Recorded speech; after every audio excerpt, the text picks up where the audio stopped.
Supplier invoice. Once the supplier receives the goods received note that you made up and sent to him, he will issue an invoice.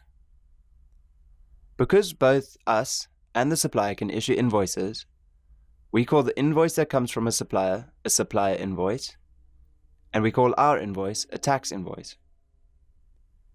Once we receive that supplier's invoice, it will go to an accounting clerk or bookkeeper.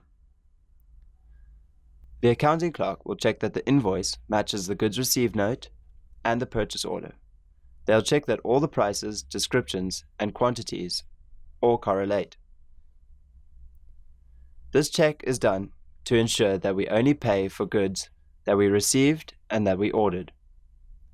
Once the accounting clerk has approved the invoice, we'll need to capture it into Pastel.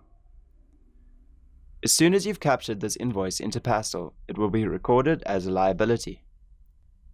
A liability means we owe the supplier X amount of money for certain goods that we ordered. To reduce our liability or to pay off our debts, we'll make a deposit at the bank and record that in the cash book. We'll do cash book processing towards the end of this course.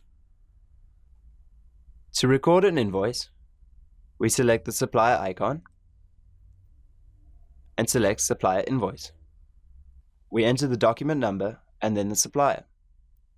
Once the supplier number is entered, it's going to bring up the goods received note relating to that supplier. We will link this in the same manner as we link the goods received note to the purchase order. In the next video, you'll have an opportunity to capture some invoices for your own Pastel company.